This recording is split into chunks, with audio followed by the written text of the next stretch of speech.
Hiro Onoda nació el 19 de marzo de 1922 en Tokio, convirtiéndose a los 20 años de edad en un soldado japonés que peleó en la Segunda Guerra Mundial. En 1944, Onoda fue enviado a las Filipinas con una misión clara: no rendirse jamás a menos que reciba órdenes directas de su comandante. Lo que este soldado no supo fue que, mientras él estaba en la guerra, Japón se rindió en 1945, mientras él estaba en la jungla. Fueron largos 29 años en los que Onoda sufrió hambre, aislamiento y amenazas de muerte. Uno a uno, sus compañeros fueron muriendo, hasta que él se quedó solo, aferrado a su promesa de no rendirse a menos que reciba órdenes de su comandante. Y así fue, hasta que su antiguo comandante viajó a la isla y le dio órdenes a Onoda de rendirse, a lo que él bajó las armas. Fueron largos años de su vida, 3 décadas en las que él sufrió grandes penurias y sacrificios, aferrado a una promesa que para él era sagrada. ¿Sabes que Jesús hizo la mayor promesa que alguna persona pudiera hacer? ¿Cuál es esa promesa? ¿Tuvo Jesús que pagar algún precio para cumplir con esa promesa? Bienvenido a esta serie de estudios del libro de Marcos. Soy el pastor Joel Acuña y me siento feliz de estar contigo junto con otras personas de diferentes países para estudiar la Biblia y sacar grandes lecciones que Dios tiene para nuestra vida. Y sabes que en este video nosotros vamos a explorar el capítulo 14 del libro de Marcos y encontraremos cuál es esa gran promesa que Jesús hizo antes de su crucifixión y cuál fue el precio que Jesús tuvo que pagar para garantizarnos el cumplimiento de esa promesa. Y hoy tengo una noticia especial para ti y para tu iglesia. Y es que cientos de personas nos han escrito pidiéndonos poder explicar cómo estudiar la Biblia junto a la lección de la escuela sabática. Así que quiero invitarte a una transmisión en vivo donde te enseñaremos cómo estudiar la Biblia acompañado de la lección de la escuela sabática. Estará con nosotros el doctor Teófilo Correa, quien es autor del material auxiliar para maestros de la lección de escuela sabática del libro de Marcos. Será este martes 10, miércoles 11 y jueves 12 de septiembre a las 8 de la noche, hora Perú. Y para nuestros amigos que nos ven, porque hay una gran comunidad de este canal de diferentes países alrededor del mundo, entonces aquí en este momento aparecen en pantalla los horarios. Las 20 horas para Colombia, Ecuador, 21 horas para Chile, Bolivia y Venezuela y las 22 horas para Argentina. Para nuestros amigos, hermanos que nos ven desde México, son las 19 horas desde Ciudad de México, desde Chiapas, también para Guatemala, El Salvador, para Honduras y las 21 horas para República Dominicana. Y para nuestros amigos hispanos que nos acompañan en este canal en Estados Unidos, las 18 horas de California y las 20 horas de Texas. Y por supuesto, nuestros hermanos también de habla hispana que se conectan siempre semana a semana en este canal desde Asia y Europa. 10 horas de Japón, Tokio, y 13 horas en Madrid, España, y 14 horas en Londres, Reino Unido. Así que ya sabes, del 10 al 12 de septiembre estarás junto a los especialistas para hacer tus preguntas al vivo. En ese momento vamos a responder tus preguntas. Agenda la fecha, separa ya ese tiempo y por supuesto comparte en tus redes sociales e invita a otras personas. En la descripción de este video te voy a dejar también el link para que cuando tú quieras repasar estas clases, tú puedas acceder a ella y por supuesto también compartir. Ha llegado el momento de poder estudiar la Biblia y para eso nosotros vamos a orar. Así que también te invito a dejar en los comentarios un motivo especial de oración, porque tú sabes que en este canal nosotros oramos unos por otros. Querido Padre, vamos a estudiar tu palabra y queremos pedir la dirección de tu Santo Espíritu para poder comprender. Oramos en el nombre de Jesús. Amén. En este video exploraremos 6 relatos que nos presenta el capítulo 14 de Marcos. Estos relatos son el ungimiento de Jesús en Betania, Jesús orando en Getsemaní, el arresto de Jesús, Jesús ante el concilio, la negación de Pedro, y el relato que falta es el segundo en la secuencia de los 6 relatos, y es la cena del Señor y la salida al monte de los olivos. Es aquí que Jesús hace una promesa, y en este video vamos a explorar esa promesa y el precio que Jesús tuvo que pagar para cumplir en el futuro esa promesa. ¿Qué promesa hizo Jesús en Marcos capítulo 14? Si tú sabes ya cuál es esa promesa que Jesús hizo, te invito a escribir en los comentarios y dejarnos saber cuál es la promesa que Jesús ha hecho en este capítulo antes de su crucifixión. En este video vamos a explorar a partir de estos relatos 5 sufrimientos que Jesús tuvo que pagar como precio por la promesa hecha. Estos sufrimientos parecen ir de menos a mayor intensidad y cada uno de esos sufrimientos de Jesús están conectados uno seguido de otro. Y para que logres comprender el precio completo que Jesús estuvo dispuesto a pagar por esa promesa, debes identificar cada uno de esos sufrimientos de Jesús hasta el final. Vamos entonces a descubrir en primer lugar cuál es esa promesa que ha hecho Jesús. Para eso necesitamos considerar Marcos capítulo 14 del verso 12 al 31, donde se encuentra la institución de la cena del Señor y la salida al monte de los olivos. Esta porción de las Escrituras está dividida así. Del verso 12 al 16 están todos los preparativos para la cena. Del verso 17 al 21 está el anuncio de Jesús de la traición. En el centro de los versos 22 al 25 está la promesa que hace Jesús, y del verso 26 al 31 el anuncio que hace Jesús de la negación. Desde el verso 12 del capítulo 14, Marcos presenta a los discípulos acercándose a Jesús y haciéndole una pregunta. ¿Dónde quieres que vayamos a preparar para que comas la Pascua? Ellos querían pasar una fiesta muy agradable, una fiesta religiosa especial. Tenía un significado especial para los judíos. No era cualquier ceremonia, la esperaban con ansias. Venía gente de diferentes lugares para pasar en Jerusalén la Pascua. Y ellos pues tenían la buena intención de hacer como es debido todos los preparativos para esa festividad. Y los discípulos van a seguir las indicaciones que Jesús les va a dar. Les dice, van a ir a la ciudad, esto está desde el verso 13, y va a salir al encuentro un hombre, van a conversar con él, le van a preguntar dónde se va a realizar la cena, la Pascua, que Jesús, el Maestro, quiere realizar, les va a indicar el lugar y ustedes van a hacer los preparativos. Y los discípulos emocionados comienzan a hacer todos los preparativos para esa festividad. ¿Por qué? Porque ya lo hemos dicho, era una fiesta especial. Era esperado por ellos.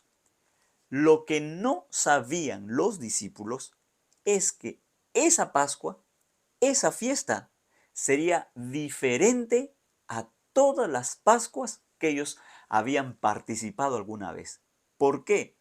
Porque en el contexto de esta festividad, Jesús va a hacer 2 anuncios. Uno antes de la cena y otro anuncio después de la cena, terminando la cena saliendo para el Monte de los Olivos. ¿Cuáles son esos 2 anuncios? Mira está desde el verso 17 en adelante. Llegó la noche y vino con él, o sea, vino Jesús con los 12. Vino para celebrar ahora la Pascua. Ya todo está preparado y va a comenzar la celebración, va a comenzar la cena pascual. Y allí Jesús sentado, mientras están comiendo, dice el verso 18, Jesús hace el primer anuncio.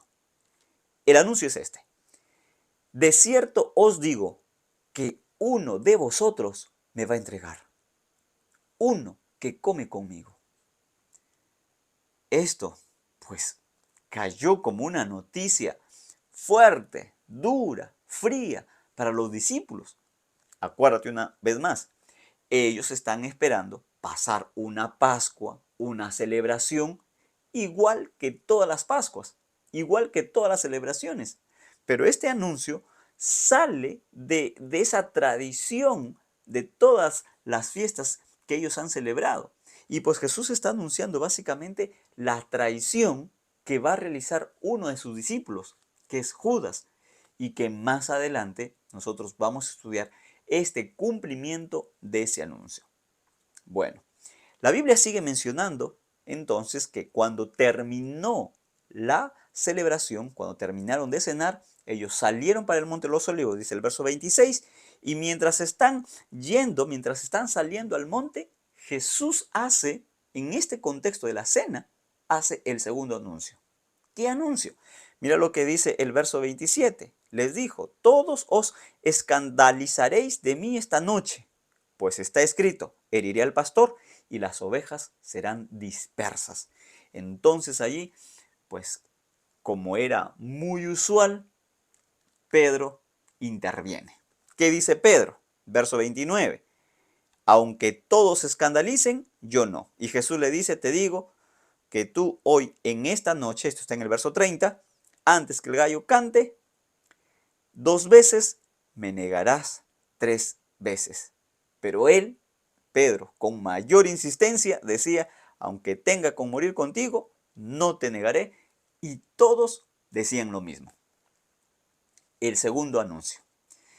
Así comienza y termina esta cena, el contexto de esta cena en el que los discípulos la han preparado con mucha dedicación, con mucho esmero, esperando pasar una celebración especial. En medio de esta cena, Jesús va a hacer esta gran promesa, una gran promesa. ¿De qué se trataría esa promesa?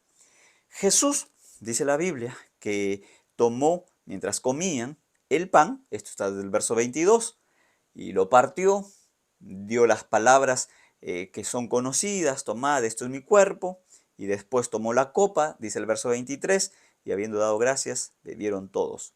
Y dijo: esto es mi sangre del nuevo pacto, que por muchos es derramada. Y ahora vamos a leer el verso 25, donde está la promesa. De cierto os digo que no beberé más del fruto de la vid hasta aquel día en que lo beba nuevo en el reino de Dios. Esta promesa, este relato, tiene su paralelo también en los evangelios. Mateo, el capítulo 26, el verso 29, menciona por extensión las palabras de Jesús diciendo: beberé de este fruto de la vid con vosotros en el reino de mi Padre, en el reino de los cielos. Eso quiere decir entonces que Jesús está haciendo la promesa del reino de Dios a sus discípulos. Lamentablemente, quien va a perder el cumplimiento de esa promesa, no por Jesús, sino por su decisión, va a ser aquel discípulo que va a entregar a Jesús, a quien Jesús mismo dice en el verso 21, bueno le fuera a ese hombre no haber nacido. Y se refiere a Judas, quien lo va a traicionar, y vamos a estudiarlo más adelante. Pero la promesa ahora aquí de Jesús es para sus discípulos, que ellos van a estar con Jesús en el reino de Dios, en el reino de su Padre, y juntos van a beber allí de este fruto de la vid. Y si hizo la promesa a sus discípulos, por extensión, hace también Jesús esta promesa a todos los discípulos que Jesús tendrá a lo largo de la historia. Y por supuesto que hay un precio alto que Jesús tendría que pagar para cumplir con esa promesa, con ese ofrecimiento que Jesús está haciendo, y lo vamos a ver aquí. Entonces, La promesa hecha es el reino de Dios. Y Jesús quiere que esa promesa sea una realidad en tu vida. Jesús quiere que tú puedas participar del reino de Dios. ¿Te gustaría estar allí? Si a ti te gustaría participar de esa cena, puedes escribir aquí en los comentarios y decir, Jesús, yo quiero estar contigo en esa cena. Porque tú puedes decir, qué privilegio, qué lindo lo de los discípulos, haber tomado la cena con Jesús en aquel momento. Pero tú también puedes participar de esa cena. No como los discípulos, en un lugar aquí en la tierra, sino en el reino de Dios, tal como Jesús lo ha prometido. Vamos entonces ahora a descubrir a través de los siguientes relatos que presenta Marcos capítulo 14, cuál es el precio que Jesús tendría que pagar para garantizarnos el cumplimiento de esa promesa acerca del reino de Dios a sus discípulos, lo cual, ya hemos dicho, incluye a los discípulos del tiempo de Jesús como también a nosotros ahora, sus discípulos. Y este primer relato está en Marcos capítulo 14, del verso 1 al 11. Y se presenta ahí el ungimiento de Jesús en Betania y el complot contra Jesús. Los dirigentes judíos ya han tramado la muerte de Jesús. Hace tiempo atrás ya Marcos nos ha dejado en claro de que los dirigentes judíos estaban dispuestos, decididos a matar a Jesús. No querían tener a Jesús en su medio. Querían sacarlo a toda costa del camino, pero no encontraban ocasión. La Biblia dice en los primeros versos que querían ellos prenderlo con engaño y matarlo, pero decían, no durante la fiesta, para que no alborote al pueblo. Ahora es interesante que del verso 2, ahora viene un relato del ungimiento de Jesús en Betania, pero luego salta al verso 10, cuando se presenta a Judas Iscariote, que es uno de los discípulos de Jesús, yendo a estos dirigentes judíos, a los principales sacerdotes, para entregar a Jesús. Y cuando ellos miran que Judas viene para entregar a Jesús, se alegran y prometieron darle dinero. Y entonces ahora Judas va a buscar ocasión para entregar a Jesús. Todo esto antes de la cena que Jesús va a tener con sus discípulos. Todo esto antes que Jesús pronuncie esta promesa. Y aquí entonces el relato de Marcos nos va a presentar el primer sufrimiento que Jesús va a tener que experimentar y que Jesús va a pagar como precio por esa promesa que va a hacer más adelante. Porque Jesús sabía lo que él iba a prometer. No es que Jesús en el momento de la cena, recién ahí con sus discípulos, se le ocurrió darles una promesa. No, Jesús ya sabía lo que él iba a prometer. Y ahora aquí, en los versos 3 hasta el verso 9, se presenta el ungimiento de Jesús. ¿Qué es lo que sucedió? Jesús estaba en Betania, sentado en la mesa de Simón el leproso, y entonces viene una mujer con un perfume costosísimo. Sí, valía mucho, era mucho dinero. Y esta mujer pues quería hacer algo especial con Jesús, como demostración y como resultado de lo que Dios había hecho en su vida. No es que ella hace algo primero para ganar el perdón o la gracia de Dios.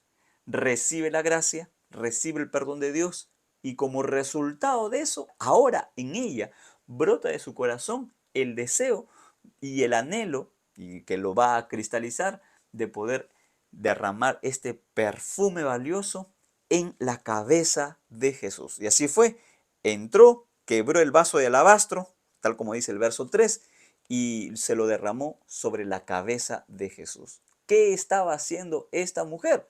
Jesús mismo lo dice más adelante, que estaba preparándolo, que estaba ungiéndolo para su sepultura. Y entonces aquí comienza a surgir un malestar en medio de los que están participando en ese momento especial. Y esto está en el verso 4. Entonces algunos se enojaron dentro de sí y dijeron: ¿para qué se ha hecho este desperdicio de perfume? Lo que estos hombres estaban haciendo, estaban enojados con Jesús y lo estaban criticando a Jesús. ¿Cómo, Jesús, tú vas a permitir que venga esta mujer y derrame este perfume tan costoso sobre tu cabeza? Y mira las palabras con las que ellos dicen. Ellos dicen: ¿para qué se ha hecho este desperdicio de perfume? O sea, espera un poco. Derramar perfume en la cabeza de Jesús para la mente y el corazón de estos que se enojaron con Jesús era un desperdicio. ¿Esto qué es? Esto es el desprecio que las personas estaban manifestando. Estaban criticando a Jesús, que permitía que se haga eso. Tú no puedes permitir esto, Jesús. El ser humano, los hombres, criticando a Jesús. Y no solamente criticándolo, sino también despreciándolo a Él. Esto es un desperdicio. Aquí encontramos nosotros entonces el primer sufrimiento de Jesús, registrado en Marcos 14, y es la crítica y el desprecio. Jesús estuvo dispuesto a recibir todo eso, a recibir ese desprecio, a recibir esa crítica.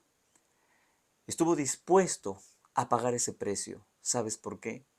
Porque Jesús vino para darnos salvación y Jesús vino para darnos una promesa. ¿Para qué todo su sacrificio? ¿Para qué toda su entrega? Para que tú y yo podamos entrar al reino de Dios.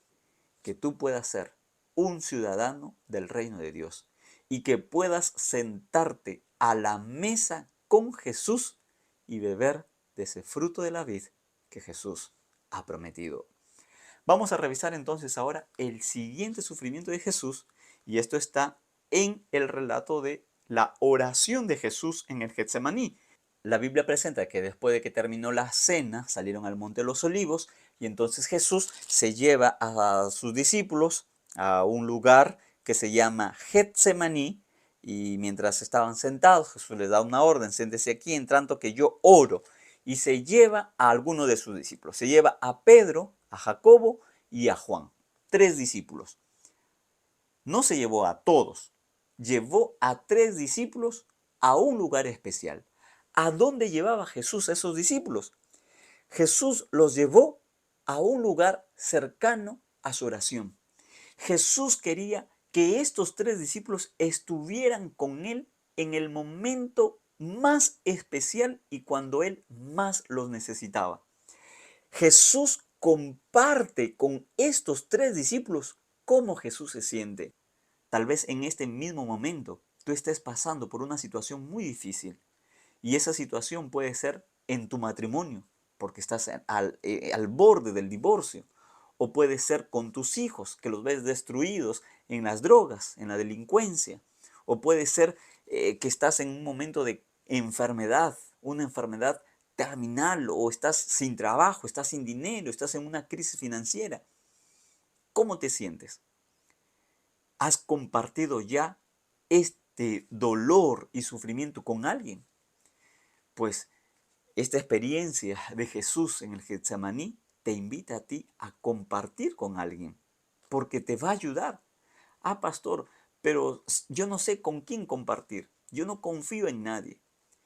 Bueno, podría parecer que entonces no hay nadie con quien contar, pero sabes que hay uno que nunca falla, y es Jesús. ¿Y qué le dijo Jesús a sus discípulos? Esto está en el verso 33. Jesús comenzó a entristecerse y a angustiarse. Si tú crees que Jesús nunca estuvo triste o que Jesús nunca pasó por la angustia, tú necesitas leer Marcos 14, porque Jesús tuvo tristeza profunda, profunda. ¿Sabes qué? Hay quienes hablan de esta tristeza profunda, porque hoy en día en los estudios tiene nombre la tristeza profunda y se llama depresión. Y la angustia, que son pues también hermanos en estas emociones que embargan el corazón y que producen dolor. ¿Sabes? Jesús experimentó dolor emocional. Jesús experimentó dolor en su alma, tristeza profunda, angustia. ¿Has estado alguna vez entristecido profundamente? ¿Has estado alguna vez angustiado hasta lo sumo? Pues Jesús supera toda angustia y toda tristeza profunda que el ser humano podría experimentar. Jesús sabía que iba a morir y les dice a los discípulos: mi alma está muy triste hasta la muerte. ¿Cuándo una persona puede decir eso? Mi alma está triste hasta la muerte. Jesús sabía que iba a morir y les hace un pedido: quedaos aquí y velad. Y Jesús se retira un poco más adelante para orar.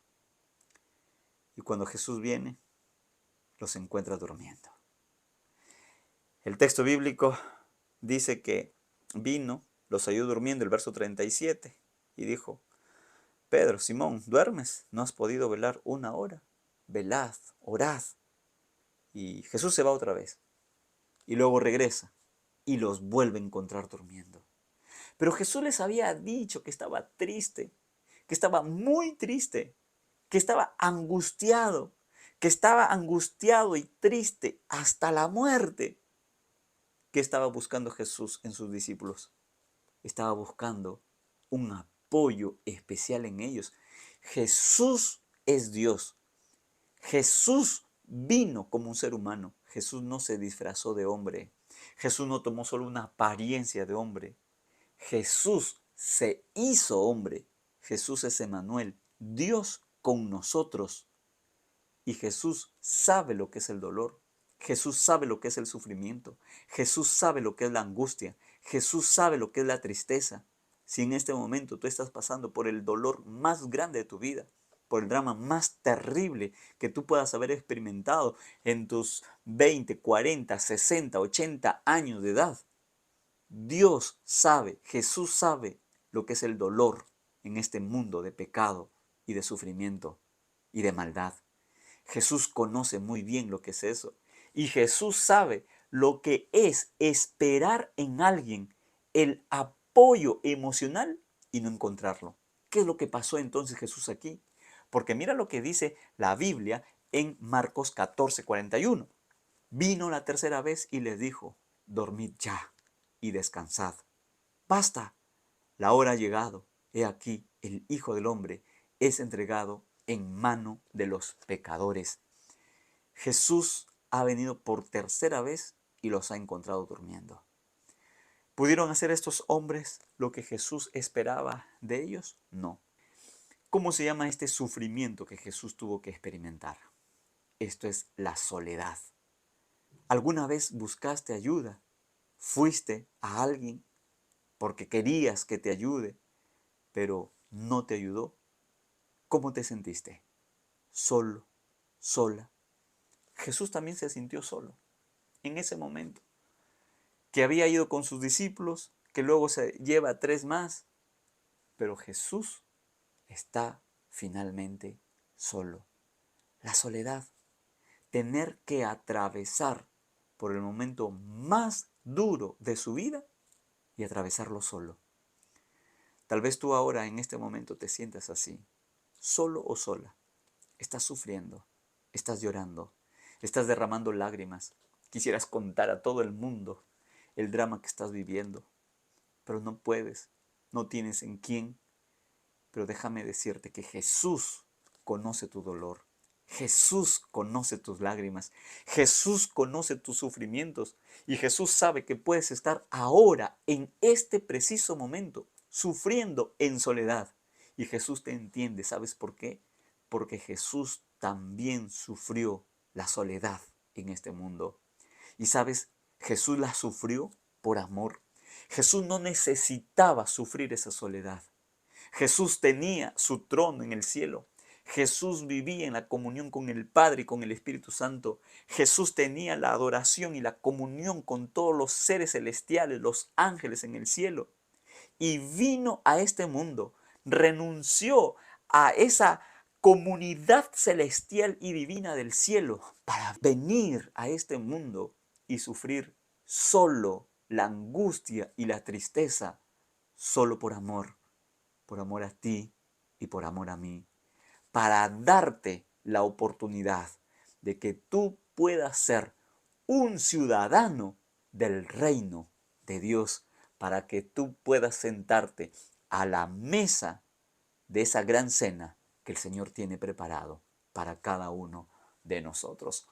Vamos entonces a el siguiente relato que nos va a mostrar este tercer sufrimiento. Y acuérdate que hemos dicho que en el relato de Marcos pareciera que va cada sufrimiento en mayor intensidad. Si ya ha pasado crítica y desprecio, si ha pasado la soledad, ¿qué le toca ahora a Jesús pasar? Esto está en Marcos capítulo 14, el verso 43 al 52. Y es el relato del arresto de Jesús. La Biblia dice que Jesús estaba hablando con los discípulos y mientras él hablaba, uno de los 12, que era Judas Iscariote, vino con mucha gente con espadas. Mira la descripción que hace Marcos. Traen espadas.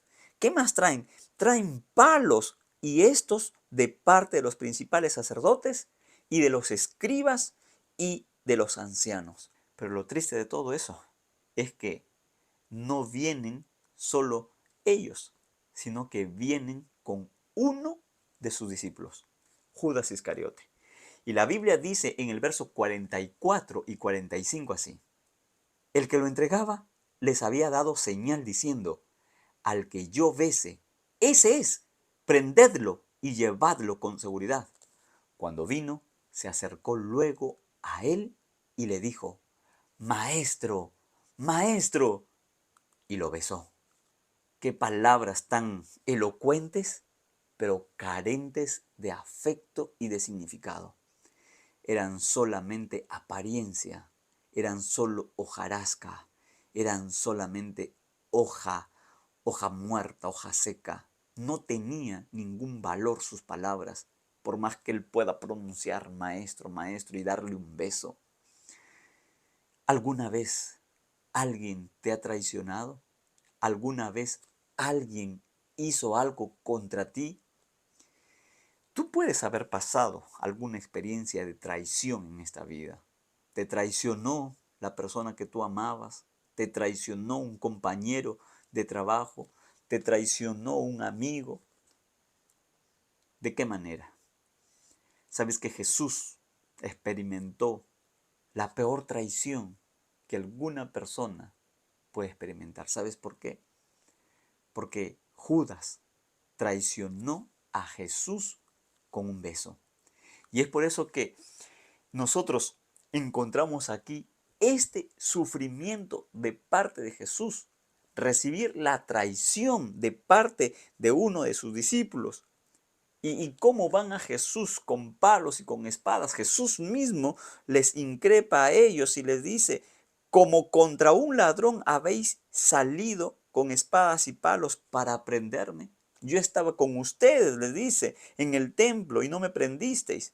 Pero así tenía que cumplirse la escritura. Y mientras Jesús está hablando, la Biblia dice en el verso 50: entonces todos los discípulos, dejándolo, huyeron. Esto quiere decir que el tercer sufrimiento de Jesús es la traición y el abandono. Ser traicionado por uno de sus discípulos y ser abandonado por sus propios discípulos en el momento más difícil que Jesús estaba pasando por ese momento, sin lugar a duda, que fue un alto precio que Jesús estuvo dispuesto a pagar para darte la oportunidad a ti y a mí de heredar el reino de Dios. Jesús, que había pasado tiempo con sus discípulos, años con sus discípulos, caminando con sus discípulos, haciendo milagros con sus discípulos, durmiendo con sus discípulos, yendo a orar con los discípulos, estudiando la Biblia con sus discípulos. En ese momento, ninguno de sus discípulos se salvó. Uno lo traicionó y 11 salieron huyendo. Lo abandonaron. Jesús no solo pasó crítica y desprecio. Jesús no solamente pasó soledad, sino que Jesús también experimentó la traición y el abandono.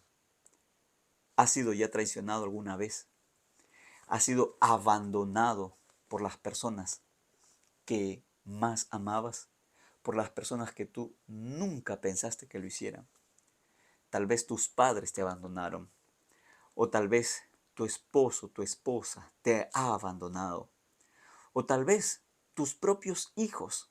Eres ya una persona adulta, eres un adulto mayor, ya tienes años de experiencia en la vida, pero estás sufriendo el abandono de tus hijos, de las personas que tú más amas. Mira por un momento lo que Jesús experimentó y puedes recurrir a Él en búsqueda de auxilio, de soporte y de fortaleza para este momento duro que te toca afrontar.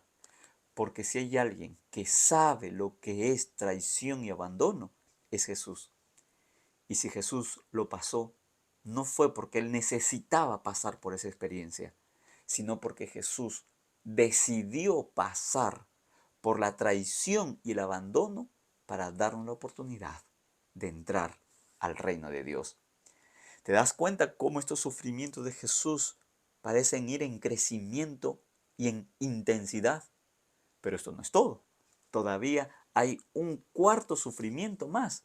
Y vamos a ver el cuarto que está en Marcos capítulo 14, el verso 53 al 65. Y nos presenta a Jesús ante el concilio. Jesús ahora va a tener esta entrevista con el sumo sacerdote y con la gente que se reúne allí. ¿Quiénes fueron? La Biblia lo dice en el verso 53. Los principales sacerdotes, los ancianos y los escribas. ¿Quién encabeza esta reunión? El sumo sacerdote. Era la autoridad, la máxima autoridad religiosa en el pueblo judío. Y allí entonces comienza toda una serie de acusaciones contra Jesús. Jesús está siendo juzgado y Jesús está dispuesto a pasar toda experiencia de dolor que ocasiona ello. ¿Cuáles son esos sufrimientos de Jesús? Mira lo que dice Marcos 14:56. Porque muchos daban falso testimonio contra él, pero sus testimonios no concordaban. ¿Cómo se llama eso? Calumnia. ¿Alguna vez te calumniaron? Sabes que la calumnia duele mucho. ¿Sabes por qué? Porque una persona se le ocurre decir algo que tú no hiciste y simplemente dice una mentira, pero la presenta como verdad.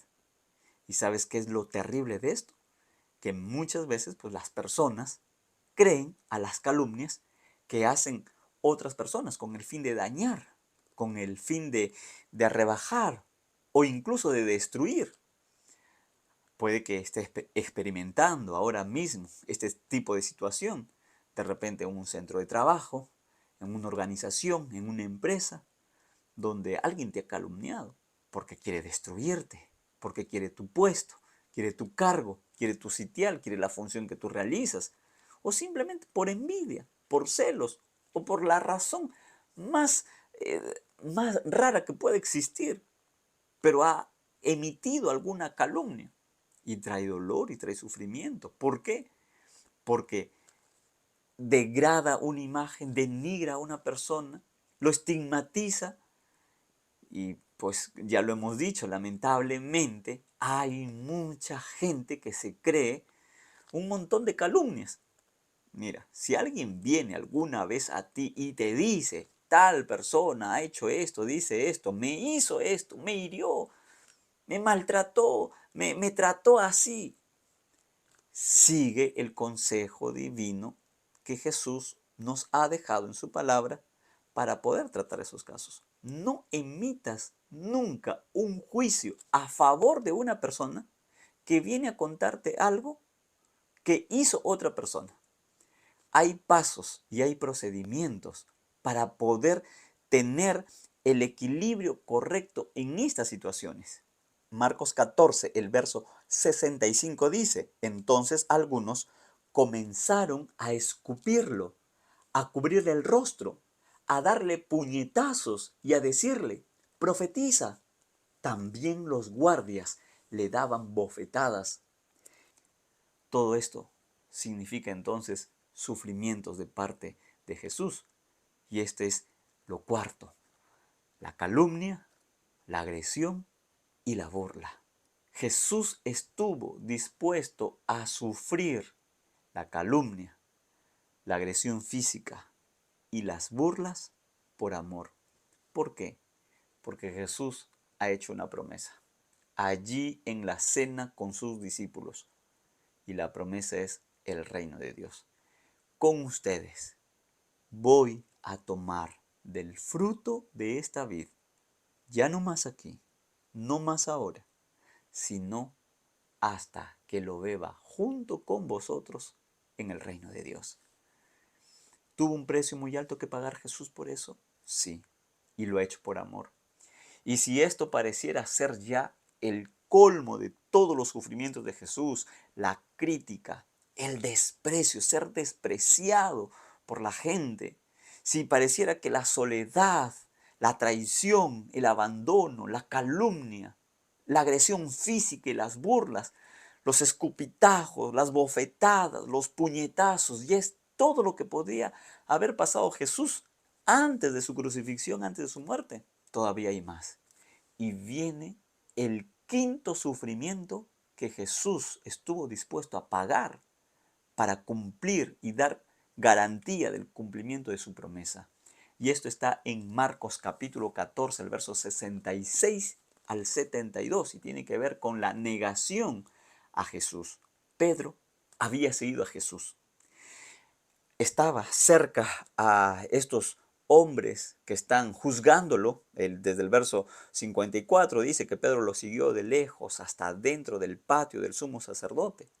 El verso 66 lo reafirma. Estando Pedro abajo en el patio, vino entonces ahora una de las criadas. No se imaginaba que alguien lo iba a reconocer y no iba a ser una sola persona. La primera persona es una criada, es la criada del sumo sacerdote. ¿Todavía la criada de quién? Del sumo sacerdote. Y cuando lo ve a Pedro, mirándolo, le dijo, tú también estabas con Jesús, el Nazareno. Y entonces él aquí declara su primera negación. Verso 69, pero él negó diciendo, no lo conozco ni sé lo que dices. Y salió, y cuando salió, dice Marcos, cantó el gallo. Esto está en el verso 68. Pero eso no fue todo, porque luego dice el verso 69 que la criada lo vio otra vez. Y la criada, dice el verso 69, comenzó a decir a los que estaban allí, este es uno de ellos.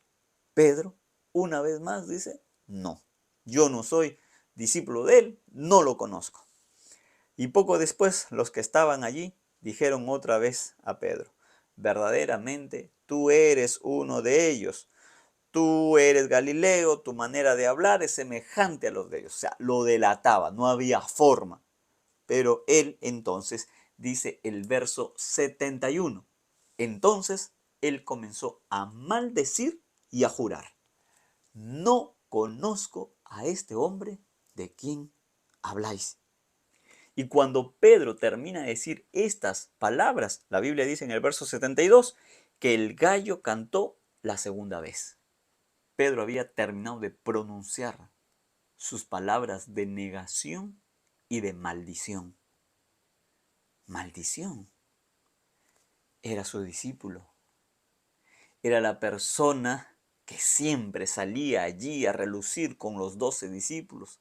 Era aquel que tomaba la delantera, el que tomaba la iniciativa, el que había declarado que Jesús era el Cristo, el enviado de Dios.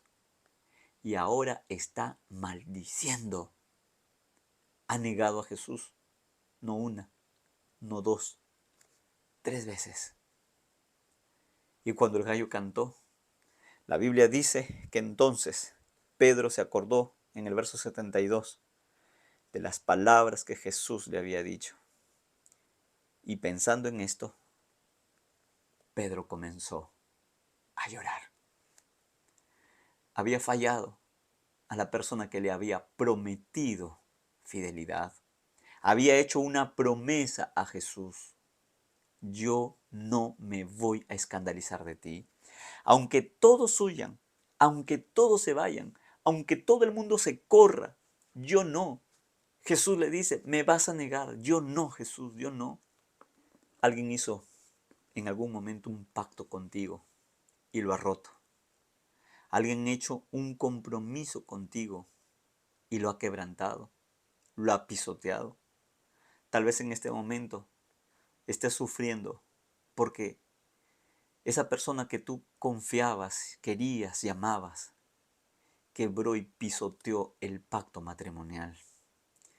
Se ha ido lejos, te ha sido infiel, te sientes herido, te sientes quebrado. Pero sabes que por más doloroso que esto pueda significar, hay algo grande que Jesús experimentó aquí y que tú entonces ahora puedes ponerte en el lugar de Pedro, un hombre que con toda su intención quería ser fiel a Dios, un hombre que con todo el deseo de su corazón quería ser siempre leal a Dios, pero le falló, erró, se equivocó, cayó, flaqueó. Y cuando tú miras a Pedro, puedes mirar tu propia historia. Cuando tú miras los errores y las caídas de Pedro, puedes mirarte a ti mismo. ¿Cuántas veces puedes haber fallado a Jesús? ¿Cuántas veces puedes haber flaqueado? ¿Cuántas veces puedes haber caído en el mismo pecado que alguna vez caíste? ¿Cuántas veces puedes haber hecho sentir el corazón de Dios, hacerlo sufrir por aquellos errores, por aquellas caídas, por aquellos pecados? Y Pedro lloró amargamente. Pedro, cuando escuchó cantar el gallo, se acordó de las palabras de Jesús: antes que el gallo cante 2 veces, me negarás 3 veces. Y Pedro ahora entró en angustia. Pedro ahora entró en desesperación. Pedro ahora entró en remordimiento. Pero también que por el poder y la gracia de Jesucristo lo llevó al arrepentimiento. Y Pedro lloró porque allí delante de él estaba su maestro, estaba Jesús, que en ese momento cruzaron la vista, la mirada de Jesús, que estaba ya seguramente ensangrentado por los golpes y las bofetadas y los puñetazos que le habían dado, que estaba ahí sufriendo, solo, abandonado, y Pedro del otro lado, negándolo. Y Pedro lloró. Tú puedes, tal vez en algún momento, también haber llorado por haberle fallado a Dios. Pero si esas lágrimas que en algún momento tú derramas porque le has fallado a Dios, benditas aquellas lágrimas que son el resultado de un dolor por el pecado cometido, porque será el camino del arrepentimiento para la restauración que solo Jesús te puede dar a ti. Así que ahora, si tú en este momento estás llorando, estás sufriendo por las cosas terribles que has hecho en la vida, porque sientes que le has fallado a Dios una y otra vez, y estás sufriendo y estás llorando, da gracias a Dios por esas lágrimas. Da gracias a Dios porque Dios te ha llevado a través de su Santo Espíritu al reconocimiento de tu pecado, y déjate guiar por el Espíritu Santo para que te lleve en el camino del arrepentimiento hacia la restauración que Jesús está dispuesto en ofrecerte y darte a ti. Jesús pasó por la negación de Pedro y sufrió la negación de Pedro. Este es el quinto sufrimiento de Jesús, la negación. Pero no solo es la negación de Pedro. No mires las historias bíblicas y digas, esa es la traición de Judas, esa es la traición, esa es la negación de Pedro, esa es la soledad de sus 3 discípulos que dejaron a Jesús solo cuando él más lo necesitaba. No, tú puedes estar en esa historia. Yo estoy en esa historia. Estamos en esta historia en la que los diferentes personajes que se relatan aquí en el capítulo 14 de Marcos causan dolor y sufrimiento en el corazón de Jesús. Pero hay algo maravilloso que Jesús quiere enseñarte a ti. Ahora Jesús quiere mostrarte que Él está dispuesto a sufrir todo esto para darte la oportunidad a ti de la restauración. Jesús quiere restaurarte. Jesús quiere darte la oportunidad de una nueva vida en Cristo Jesús. Y eso solo es posible gracias a lo que Jesús ha hecho en favor de nosotros. Reflexiona un poco en estos relatos que presenta Marcos capítulo 14. De todos estos relatos, solo hay uno que se presenta en una acción positiva, no negativa, que una persona hace en relación de Jesús. El resto, todos son acciones negativas de los seres humanos hacia Jesús, menos una. ¿Y sabes cuál es? Es el relato de esta mujer que ungió con perfume la cabeza de Jesús. Donde se predique el evangelio del reino de Dios, se va a contar lo que esta mujer hizo. ¿Qué hizo? Preparó, como dice Jesús, se anticipó a ungirlo para la sepultura. Es decir, anunció la sepultura de Jesús, anunció el sacrificio de Jesús. Y yo te pregunto, ¿tú quieres anunciar al mundo, donde se predique el evangelio, que Jesús vino a salvar al mundo y murió por nuestros pecados? Entonces, si tú quieres tomar esa decisión y convertirla en una oración, te invito a que tú puedas escribir aquí en los comentarios, que tú puedas decir: Señor, quiero anunciar al mundo tu gran amor. Ahora, nosotros también necesitamos pensar en esta escena de la cena en el reino de Dios. Imagina por un momento aquella mesa larga. Todo está preparado. Así como los discípulos fueron para preparar esa cena, sabes que también hay un lugar preparado en esa cena para ti. No solo está la mesa. Imagínate esos lugares, esos asientos para disfrutar de esa cena. Y ahí está tu lugar. La gran pregunta que ahora Dios te hace a ti: ¿quién quieres que esté a tu lado en esa cena? ¿Quiénes quisieras tú que estén al lado tuyo en esos asientos para participar en esa cena? ¿Quiénes son? Yo te invito a que tú puedas escribir aquí en los comentarios los nombres de aquellas personas que tú quisieras que estén contigo en esa cena. ¿Sabes por qué? Porque aquí en esta gran comunidad que estudiamos la Biblia y oramos, no podemos desconectar el estudio de la Biblia con oración. No solamente se trata de estudiar la Biblia, sino que orar por esto que hemos estudiado, para que Dios nos dé la fuerza, la capacidad y su ayuda para practicar esto que hemos estudiado. Por eso te invito a que tú puedas escribir los nombres de aquellas personas que tú quieres que estén al lado tuyo en esa cena. ¿Quiénes son? Pueden ser tu familia, tus hijos, tu esposo, tu cónyuge, tu esposa, tus padres, un amigo. Escríbelo. ¿Sabes por qué? Aquí vamos a orar. Querido Padre, gracias por tu palabra y por todo lo que tú hiciste para garantizarnos a nosotros el cumplimiento de esa promesa, que muy pronto será realidad. Tomar esa cena, ese fruto de la vid, junto a ti, Señor, en el reino de los cielos. Danos la oportunidad de participar de esa cena, no solamente nosotros, sino con los seres, con las personas que más amamos. Y te pedimos también aquí por aquellas personas que escribieran algún motivo de oración, de salud, por familia, por trabajo o por dinero que necesitan para solventar las necesidades de su familia. Atiende cada oración, Señor. Te lo pedimos en el nombre de Jesús. Amén. Qué bendición es estudiar la Biblia con detenimiento y sacar estas grandes lecciones.